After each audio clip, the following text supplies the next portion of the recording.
friendship is a really strange thing if you think about it. So we as humans walk around this planet and we pick another human being. We pick them out and we're like, I like this human. I think I want to hang around you more. And voila, there's friendship. So friendship to me is like the family you get to choose.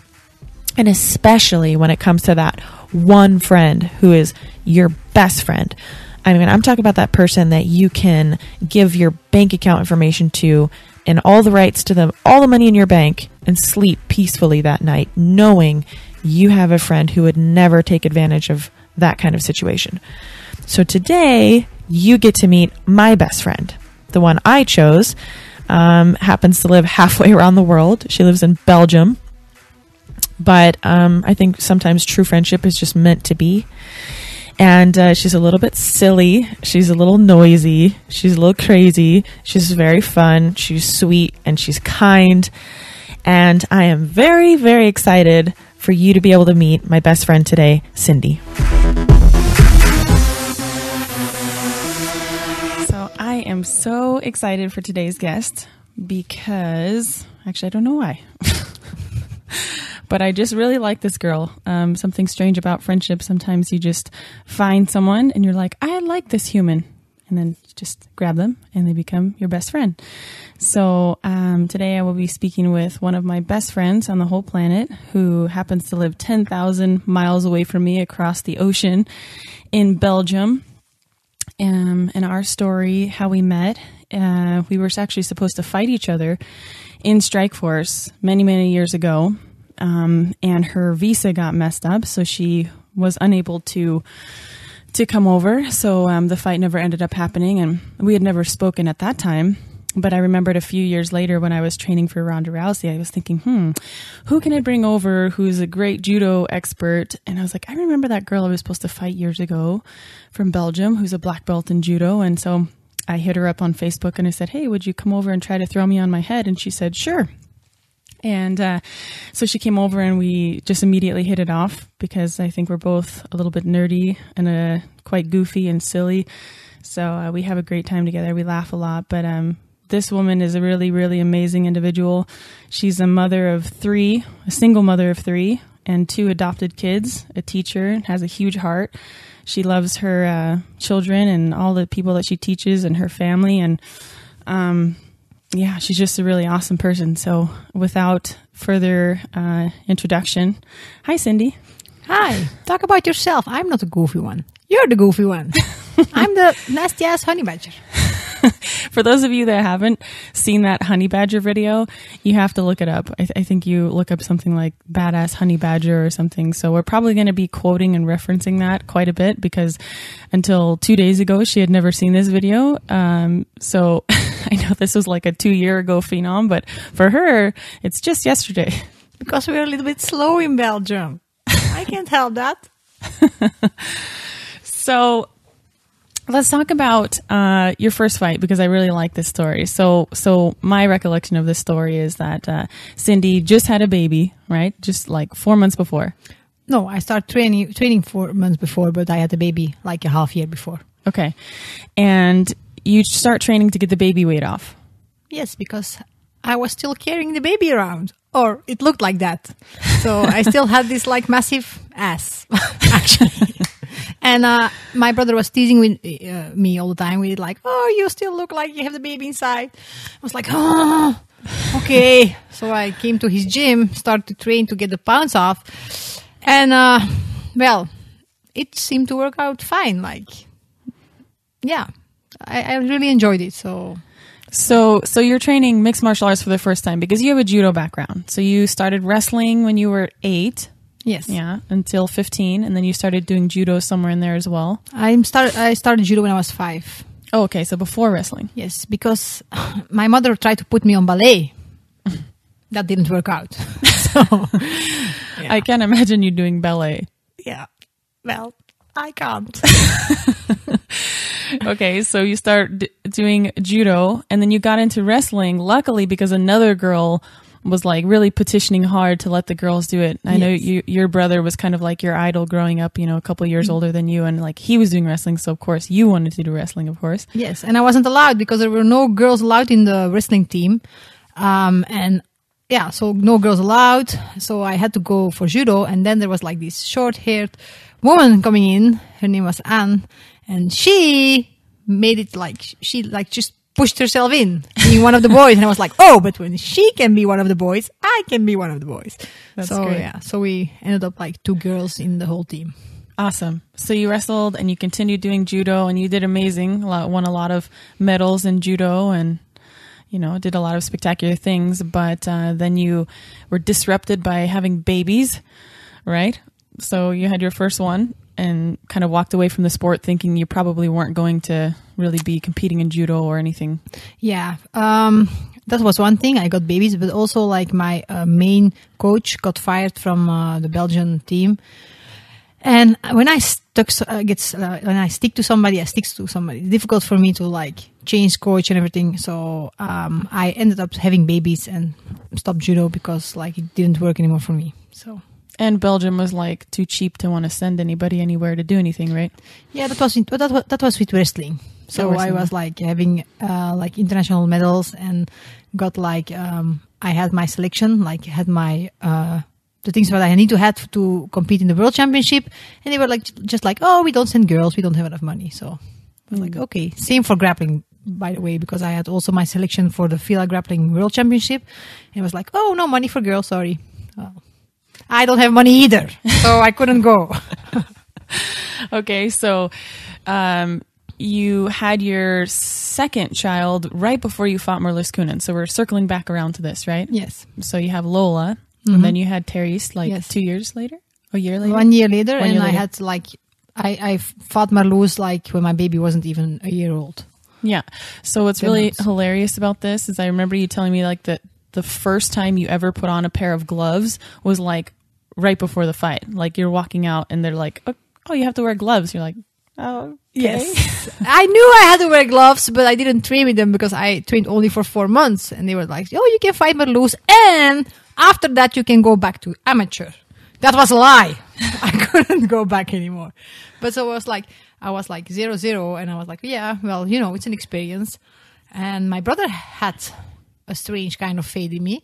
So he just like hooked me up like, yeah, you can do it. Like he's being like, I remember him being very nervous before the fight. And I remember that Marloes was like wearing these crazy shoes. She looked like a clown. I was like a little bit about that. And my brother was like, what? You're like going to fight one of the best women in the world, and you're like laughing with her shoes. Like what did I supposed to do? Like cry with them? Yeah. They're funny. So anyway, like I walked into the ring and I got hit like hard. I was like, boom. I was like, damn, no, this is not gonna happen. So I like grabbed her head and threw her. That was my only solution because I didn't really expect that. Yeah, well, she hits hard. Yeah, I've been hit by her too. Yeah, it's a big impact on my nose. Yeah, and so she was having like a documentary, like film crew there, and I think maybe like the matchmakers thought like, oh, we'll just bring this girl Cindy Dandois in to like fight her because she has no fights and has no stand-up skills, so Marloes will just beat her up and look like such a great star. Yeah. Well, little did they know you had some different plans up your sleeve. Yeah, I remember being there. There was a film crew because Marloes was fighting in Japan and everything, and they were. Yeah, she had almost 20 fights at the time. Yeah, or something? 20, 22, I think, something. And they wanted like to get her to the United States at the time, and like they were having this filming thing about her. Yeah, so they were like, oh, you can fight the judo black belt. Like that was all I could actually. So yeah. So you threw that went wrong. Again and again and again and again. Yeah, as I've been counting 11 times in one fight. Yeah. Okay, again. No. Actually, it was first like, bam! Damn. Yeah. Something like that. Awesome. So you never got to have any amateur fights. That's crazy. Not fair. Do they have amateur fights in like Europe and at that time? Yes, they have, but nobody wanted to do an amateur fight with me. That's one. And then they promised me I could go back to amateur after my fight with Marloes. But I couldn't go back. They tricked me. Yeah, so you've been pro your entire career, and you have 6 wins, 2 losses. Yes. And 1 loss is to the champion, Tanya Evinger, in Invicta, which was like after a 3-year layoff, coming back to fight one of the best girls in the world. That's pretty... I don't know if that's brave or just stupid. It might have been stupid, but it was a good experience. Like, you have to, like, sometimes somebody has to put you on your both feet again. Like, was not on my both feet, was more from, like, on my belly, getting smacked. But, okay. You know, like, sometimes you have to lose. Like, everybody lose some. It's like how you come back after that, what makes you a good fighter, or just like, oh, yeah. Yeah, I agree. It was a good learning experience for sure. For sure. Yeah. But, okay. So, other than that, you're a school teacher. Yes. Did you always know you wanted to be a teacher? Yes. I really love to be a teacher. Because you love... I love kids. That's one. I love teaching. I love that I can be the boss in my class. Everybody has to listen. And not only are you a teacher, but you like intentionally work in like a economically challenged and, you know, maybe a more... what's the right word for it? Like a more like area that has like more troubled children. Yes. Like, you know, problem children or people are... Actually, I like that. It's always an adventure. When you go to school and you teach in like I will say the more easy school, it's like just yes, no, like they are always good. That's not a challenge. It's not a challenge. Like when I go to my class, it's like if I smile, then they smile back because I look in the mirror. And if you like look grumpy, then they will be grumpy back, and they will be way better in being grumpy than you. Yeah. So plus you're outnumbered, so yeah, you are.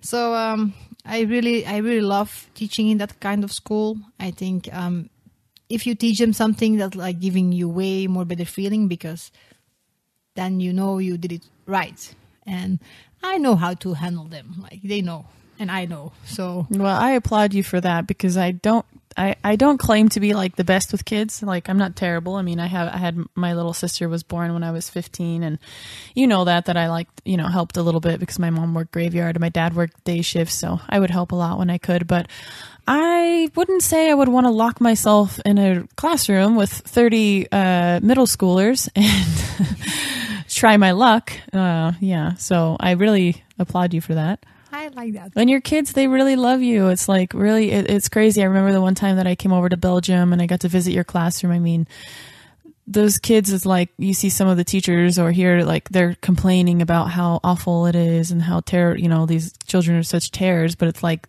as soon as they walk through your classroom door, they're like little angels. I know. Actually, it's the other way around. There are a lot of teachers who are like awful and terrible. And the kids are just like, doing what you like. If you treat them on the right, if you push the right buttons, you get the right answers. If you give them a lot of love, you get a lot of love back. Yeah, that's easy. Is that what it is? Like, what's your advice then? I guess like if you were to maybe tell some of the other teachers in your school or just anybody who works with kids. First of all, I think it's very important to admit that you are a human being and you can make mistakes. So if I make a mistake, I will say like, oh, I'm sorry. Like, you're right. I did like a stupid thing. Something my kids know that like it's stupid to say like, I'm always right. That doesn't work like that. For sure not with kids like that, because they have seen way worse things than you have ever seen in your life. So, that's one thing. And enter the classroom with a smile is the second thing. And the third thing, just like if you give them a lot of love, like they know you love them, they know like sometimes you will be hard on them because you love them, I think you will have the best results. Yeah. I'm sure, actually. I know for sure. And what I also love is that a lot of the kids from your school are now enjoying mixed martial arts and have joined your gym. So Cindy's brother, Ben, owns a Perfect Team MMA in Belgium and owns his own mixed martial arts gym. And so what you've done is taken a lot of kids that have single mothers who are working, and then the kids come home and they have too much time on their hands and they end up in the streets, or they end up in doing bad things and being mischievous, is like a lot of young adults naturally do if they don't have some kind of structure. And you take these kids and you're like, put them in your gym. And Yes. they get like some of their energy out in a positive way. And you also teach the kids classes there. Like, Yeah, I have a lot of kids actually, between 5 and 14 years old, and a lot of them. Really. My brother is always not happy, not pleased when I'm gone, because he's like, "Wah, who is going to teach the kids classes?" that would be me. Exactly. Me and your brother like see eye to eye for sure. Like if I was there, he would be looking at me. Are you going to teach it? I'm like, you're going to teach it? Like, Yeah, same thing. So now my oldest daughter is teaching. Yeah. I really love that, but it's an adventure. And indeed, like some kids of my school are joining our team now, and I've been like giving them demos and like like small MMA classes during their break, so they're like a little bit calmed down when they enter the classroom. And my principal really supports me in that, and I love it because it's not like not every school will say like, oh, like I need to go for 2 or 3 weeks to the United States to train or something. But my principal is like, okay, fine, bye. And when I'm come back, it's like, now it's paying back time. I need to like teach the kids a little bit extra, like give them some sports, and I really like that, like how they treat me. I'm happy to, and I'm blessed to have a school family like that. yeah. So you have 3 kids of your own, and now 2 adopted kids. So one not really adopted, like kind of fostered. Yeah. Okay.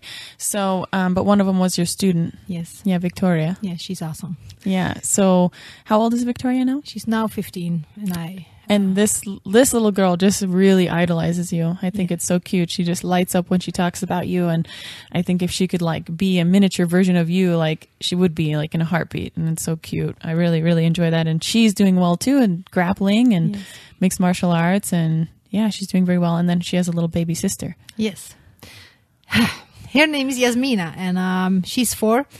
And yeah, actually, I was like, okay, you can take her over because she was having a hard time and didn't want to leave her all the time home alone with the father. So like, okay, we take her. Like, you can take her to my place, no problem. And she started to call me mommy after 2 weeks. So I was like, okay, can stay. She's a little bit like a little manipulator. Yes. A little bit. And like my own daughter. Because you're Nafi so loves it. hard to manipulate, by the way. Yes. By kids, I am. Yeah, right. Oh my God. You're like putty in their hands. Yes, Like, they know that. So now, like my own daughter from 4 years old has Yasmina, and there are two little brats. and your youngest daughter, Also for Nafi. Nafi. So Yeah. I have 2 4 years old. Wow. It's almost like you had twins. It's terrible. if their like nephew is coming over, they're like bossing him around. Like he has nothing to say. Like, yeah, I'm the princess and you're the prince, so you have to kiss me. And like the other one is like, yeah, you have to do that. Can we tell a poop story? Oh my God. Well, one time, like Victoria and Yasmina were at my home, and I had to go to training. So my So Victoria is your 15-year-old yes, foster, and Yasmina was there Yasmin is too, her little and sister Nafi for you. too. So And we then had to go Nafi's to the yours. gym. Okay. And I asked my brother, like, can you watch them for like 1 hour? Like, my mother was like, fine, because they like dress themselves like princesses. Usually you don't hear them. Like, oh yeah, you hear them. Yeah, they're but there, but like they're like in their own little game. So what happens? My mother comes into the room, and Yasmina pooped on the floor, like a big pile of poop. So. Okay, my mother said, like, Yasmina, you cannot do that. Like, that's not normal. Okay, I come home like 10 minutes after that, and my mother said, like, yeah, I don't know why, but Yasmina pooped on the floor. And so I asked Yasmina, why did you do that? Yasmina was like, yeah, but Nafi told me I had to do that. And Nafi said, like, well, mommy, I only told her to do a little bit. Like, only a little bit. Not a lot. Not a lot. And I was like, oh, you cannot tell her that. But he was like, well, I didn't tell her to make that big pile. Like, That's normal. Oh, and then Naffy like told Victoria like if she didn't poop on the rug, she was gonna smack her or something. Yes, that oh was my like, God. and why would you like? I asked. Why would you listen? Yeah, I asked Yasmin like, why would you listen? Like, why would you listen to Nafi if she says to poop on the floor? Why would you listen? Like, you know that's not okay. Yeah, but Nafi told me she would smack me if I didn't. And then Nafi was like, yeah, but I only told her to like poo a little bit. Did she like get this from a dog in the household or something? Was that how No, it came? I Like don't the know. idea? I have no idea. My dog don't poo in the house. My dog doesn't. Just like Nafi can be a little brat. Sometimes I punish her and she's going like in the hall. Like I say, like you go to the hall. Like she's like, oh, I'm off. I'm angry. I'm gonna stand in the hall. I was like, okay, go stand in the hall. And then she's like 5 minutes later, Mommy, if you call me now, I'm ready to talk about it. And then I call, like, okay, Nafi, call me, talk about it. Do I really have to? That's not fair. Such a little funny personality. Yeah. That's awesome. And then how many cats do you have? 3. And you had a little chihuahua that you recently actually were able to like. I got away. from my aunt Chihuahua, and I don't like Chihuahuas actually. It was like, okay, you know, it's a gift. And that little jerk, like he was clean. If I would walk him, he would go outside. He would go outside, but when he was like having his dominant moment, he would just pee in my house. I mean, like what? Even when I look at it, like just do it right in front of you. Yes, and look at me like, huh. So my neighbor was like, oh, I really love the Chihuahua. Like, if you don't want him anymore, I was like, here he is. Present. Keep him. So, and then you have a Chow Chow. yes, because I had the Bull Terrier before. Mm-hmm. That was my sweetie, like my little muffin. But she died after 10 years. And that was really painful. Yeah, So I know. I remember. Yeah. So I got a new dog, and it's a Chow Chow. Now she's my little muffin too. She's fluffy. Yeah. I like her. And you got her from a shelter, yeah?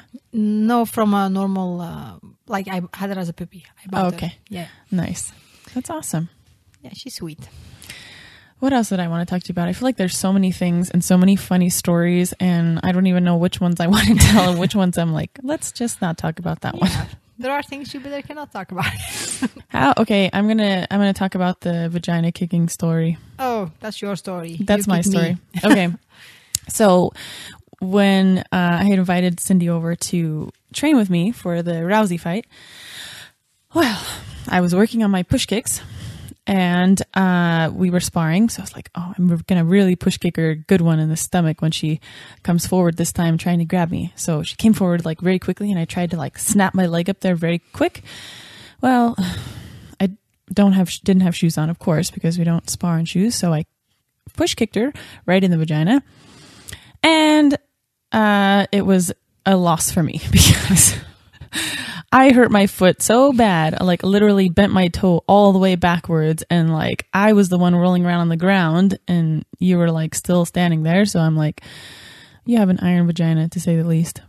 It was colored in blue after that, and then it became green and yellow. So it was my win, but I had some damage too. Surprised me. Well, my foot was messed up for like at least a month. Oh my gosh. It's your own fault. Well, you don't have to put your feet where they don't belong, Miesha. It's your own fault. Well, lesson learned. No. Now I don't push kick you anymore. No. And that was actually my revenge because you let me like run with my head in the cage like I still have a bump on my forehead. That's your magical unicorn bump. Yeah, well, it's there only for 3 years and it won't leave. So it's like a memory, like I can never forget you, because when I'm like thinking and like rub my forehead, I'm like, oh, the bump is still there. Yeah. So Cindy was shooting a double leg on me, and like I kind of like spun out of the way, and she like hit her face on the cage and went like scraping her face down the wall of the cage, and then had this huge like bump in the middle of her forehead for like at least a few weeks. And I guess there's some scar tissue left in there. That's like, I think the only round I was like, okay, I give up, you win. Yeah. You win, this one you win. It's karma. Yeah. Do you know that like I'm the only one who's always coming back from Miesha? Like the other girls are like, I don't like to really roll with her, but she smashes me every time. I'm always coming back. Yeah, but rolling with you is like trying to roll with Gumby. Like, seriously, I've never met somebody so flexible in my life as like just putting both your feet behind your head. Like, no problem. Like, honey badgers don't give a shit. Because I'm a nasty ass honey badger. Ew, gross. Ew, is that a mouse? Ew, it's eating snakes. Disgusting. Honey badgers don't give a shit about getting stung by bees. They are just hungry little bastards. And you are a hungry little bastard. I am a hungry little bastard. I will always be. There's a reason why I prefer to fight at 145 most of the time. So your nickname that goes along with your flexibility too is the Battle Cat, and your brother gave that to you. Yes, because I was like already as a small kid, being more with animals than with human. Like had my cats, like carrying them around like little babies, dress them up. also with my dog. Miesha saw a picture of that. We have to put that picture up. No, we don't have. No, yeah, we're gonna put on. We're gonna put it on. Secret picture, Miesha. You cannot put it up. No. It has your dog in a stroller, like dressed as a baby, like laying there on its back, like. Yeah, and nobody has to tell something about my hair because it looked terrible. It did. I actually thought you were, or the person in that picture was a little boy. Oh, you see, I got teased a lot when I was younger. It's okay. You were like the ugly duckling. Yes, now I am. You turned into this beautiful swan. No, you see me as a beautiful swan, but I'm still not married yet, so only you see it. You hear that, gentlemen? How? She's really wanting to move, like that I move, so like she's wanting. Yeah, so you only are allowed to submit applications to marry Cindy if you're from America, and they go through me first.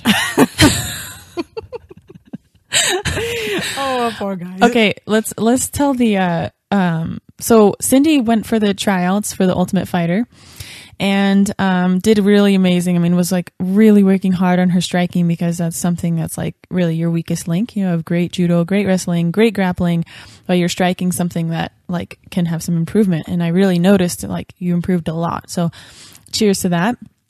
But the grappling portion goes first. So everybody shows up. There was about 22 135-pound women. And you do the grappling part. So you grapple 2 minutes in front of Sean Shelby. And usually Dana White's there, but he wasn't this time. And they judge you. And then if you make it past that round, you go on to the striking part. So I held mitts for Cindy, and she hit mitts for, a minute or two. They liked it. They said, oh, she looks great. She's going to move on to the interviews. So by the time we got to the interviews, it was down to 11 girls. And made it through the interviews. Luckily, you made it through the interviews without getting kicked out. I was worried. So explain the first question that they ask you. So the producers want to kind of get to know your personality to see, like, are you going to be good for TV or not? And they asked you, do you have a husband to watch your kids while you're gone? Yeah. And I answered the first thing flew out of your mouth. Nobody needs a problem penis. And it's true, because the woman who was there, she agreed with me. Yeah, so problem penis. Yeah, because all men are problem penises. PPs. That's why they call them PP? Let's call them PP. Okay. Is this something they say in Belgium, or did you just like come up with this? No, it's like my way of thinking. That was what I thought about. Like, nobody needs that. It's only giving you problems, so why would you need it? Where would you need it for? Awesome. Don't get me wrong, I'm not a lesbian. No, we know that. Thank you for clarifying, though. Yes, because if you get some applications, yeah, men only, please. Yes. Awesome. Oh my gosh, I lost my train of thought. Oh, what was the next thing that they asked you then? After that, they were kind of like, okay, well, we got to know you quickly. Yes, I can't remember actually. I know I said a lot of dumb things. Yeah, you were like, can I take that back? Yeah, can I remind that, please? But it was too late already. It was already out. Oh, yeah, and then they had this terrible picture of me that they took in the beginning of the day where it looked like I just robbed the bank. I was like, why did you take that picture? Couldn't you, like, take a better one? Yeah. And then they asked about the Chris Cyborg fight. It was like, well, that wasn't, like... They promised me that fight, and then they took it, so I had to explain a little bit about that. Still don't think it's really fair, but okay. And yeah. Yeah, so you were supposed to fight Cyborg and Invicta, and she was going to come down to 140, and we kind of decided together, like, that would be a great opportunity, big honor to fight her, and her coming down to 140 gives you a good chance, because you've been fighting at 135 and 145. You can kind of, like, bounce between the two. Yeah. I don't think I'm a real 145er, because I walk around Not now because I've been 2 weeks with Miesha, but And we've been eating a lot of cheese. Yes, That's like, I think what our whole friendship is pretty much based off of. Yeah, the love for cheese and food. We have this common love. Yeah. See, my theory is like we need all those extra calories so we can have energy for training. Yes. That way, when you're trying to like freaking, what is the movie Zohan, when they like the foot likes coming up and like smacking the guy in the face? Like that's you, how flexible you are. So when you're trying to like have your foot go in my face out of nowhere, I have energy to push it off. And I need energy to put it in your nose. Yes. Yeah, well, yeah, that's for sure. We need more energy because otherwise I cannot like do all this traveling to get to you because it's a long, long way. Yeah, speaking of which, we're going to the melting pot tonight. Yay! Which I know is one of your favorite places. It is. I'm surprised they don't have like a melting pot over there. No, we don't have it. Because like Switzerland's so close and that's like fondue. That's where it like comes from. Yeah. Yeah, but did you ever taste Swiss fondue? Yes, it's terrible. It's not the same. It's terrible. Nobody wants that. So we will say like, oh, let's go to fondue in Belgium and be like, well, not today. Oh my gosh. The first time I ever had real Swiss fondue, I was in Switzerland visiting my friend Tanya. This was like in 2008. I'd won the grappling world championships here in the US and went over there to grapple. So I'm part Swiss. So my grandma was born in Switzerland and she was 3 years old when she came here. So she still spoke like fluent Swiss German like her whole life. And so I got the opportunity to go over there and I was like, oh, this is kind of like my motherland. So I got to like check it out and stayed longer. I was so excited for this Swiss fondue, like being cooked, like I say, all this delicious cheese going to this pot. And I'm like, oh, dinner's going to be so great because I really love cheese. Well, little did I know that they pour like this cherry, fiery alcohol in it. And it makes it like really disgusting. So that's all that there was for dinner too. That's it. It was just a pot full of this like disgusting alcohol cheese with the still, and it didn't even have like the alcohol in it anymore because it just cooked it out. So all we're left with is like the disgusting taste and like nothing to take away my suffering. So I'm like plugging my nose and like trying to like eat this cheese. Oh, it was terrible. And I remember Brian was like next to me suffering the whole time too. Ew, gross. Ew, gross. Yeah, and I was a hungry little bastard after that because I didn't really want to eat that cheese. So what I kind of was hungry. Eating? Ew, gross, disgusting. It was terrible. So I understand why you want to come all the way to the US for the melting pot. I'm sure it has nothing to do with me. It has. Oh no, it has nothing to do with you. I would choose cheese before you anytime. What? No, you know I'm lying. Awesome. Well, speaking of things to eat, we made a pact because okay, you know those Bean Boozled? I don't know if you guys have it over there, but basically there's Jelly Belly beans, and there's two that look exactly alike, or multiple ones, like of pairs that look exactly alike in it, and one of them's flavored like a good one, and one of them's flavored terrible. So in this bag, we have two that look exactly the same, and one is tasting like stinky socks, and one is tutti frutti.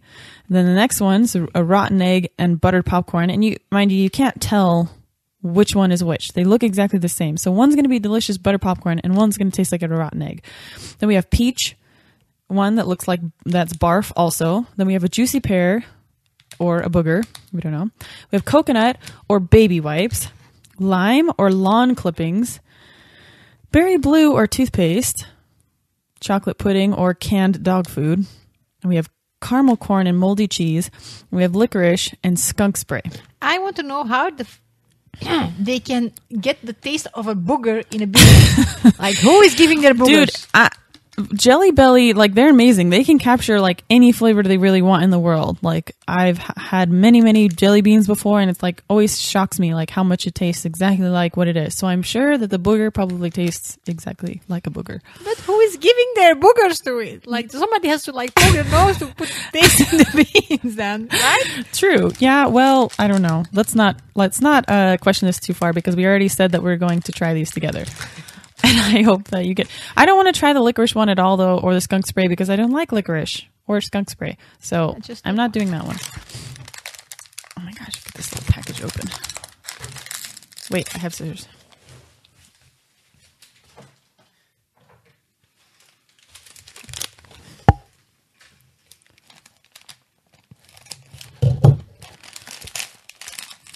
Okay, opening this bag of lovely jelly beans. Oh, okay.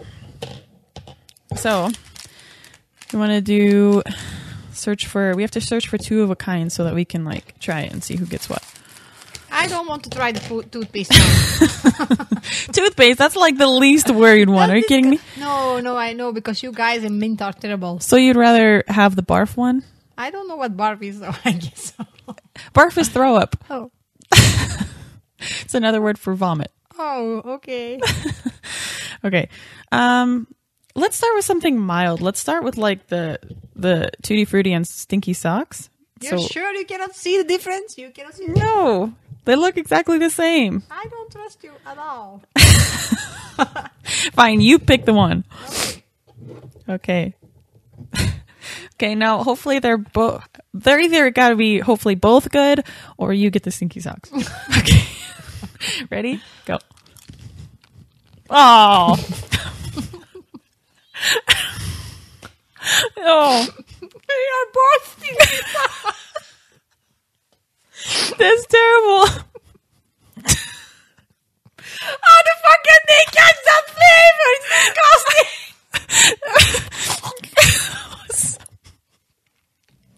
That's so gross. Why? It's supposed to be one good in it, right? Oh my god. Read it. It's leaving there. You can have it. Want to taste it? Ew, I think I really smell my fingers. They smell literally like stinky, sweaty socks. Yeah, mine too. Ugh. Okay. That's not yummy. No, it's not. We have to try at least one more, though. Okay. Oh my god, I'm a little scared. There's more. That's disgusting. How the fuck? Smell my fingers the same. Smell like rotten cheese. Yeah. Maybe that's what we had. There's a rotten cheese one too. Moldy cheese. Could it have been this one? Like. Yeah, it can be that one. Well, either way, it was disgusting. Yeah, socks smell the same, so. Okay. The green ones? Boogers? Or like the peach and barf one? I'm scared of the barf one. Okay, well, go ahead. Wait, I think, no, I don't know. I think these are the barf ones. Which one do you want to try? Boogers? I don't want to try them no more. Come on, one more. Okay. Okay, so we're testing to see if this is peach or barf. Ready? Go. Not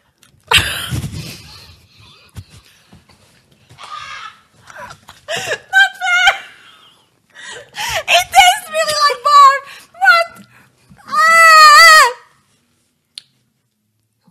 You had a good one? No. I was just too busy laughing at you to taste mine. Oh my god. And it's not even a normal barf. It's a barf after you've been drunk. Yeah, because it still kind of tastes like sweet, but like it came up after. Like, you know when you have like this little spit coming up? Like, How did we get all bad ones? This isn't fair. I was really hoping that like I would get a good one and you would get a bad one. They're all disgusting. Well, needless to say, I can't wait for you to play this trick on your kids. I'm gonna try it on my kids. I'm gonna film it sitting next to each other like, you're all getting candy. That's so awesome. Oh my gosh. Well, we also just had like a girls' weekend in Flagstaff. That was fun. So Flagstaff's kind of like my little sanctuary, I guess. It's a little under 4-hour drive from Vegas, so I like to go there sometimes and get away. But we stayed at a bed and breakfast, which was amazing, and drank lots of wine and ate sushi and cheese and It was fun. Did you like it? It was very, very nice. I really loved that place. We had a very nice bedroom with sunflowers and a Vincent van Gogh theme. And that's like a Belgian theme, like very nice with big yellow sunflowers. So pretty. And the breakfast was also very amazing. Yeah, I really enjoyed it. Thank you, Miesha, for bringing me there. Absolutely. That was super fun. Well, you sure you don't want to try any more jelly beans? No. I think we should give Brian some. Hey, that's a great idea. I think I told him that we got some, though. He'll be on to it. We have to wait a while. It's like, wait, I know you girls are up to something. So, awesome. Well, yeah, it was really fun to have you on here and share some of the stories. I hope we can do it again. And I don't know, anything in closing? No, thank you for having me here. No problem. I'm sad you're going. I'm going to miss home. you. For sure. Yeah, we have to get our toes done today. I know. Oh, yeah, we really have to do that today. Mm-hmm. That's our thing. We try to keep our toenail polish on together, so we get it done together, and then we have to see each other again before the last piece comes off. And it looks terrible. It really does, but it's our friendship toes, so it's okay. I mean, what MMA fighter has pretty toes anyways, right? Indeed. Yeah, mine have mangled toes from your iron vagina, so it's okay.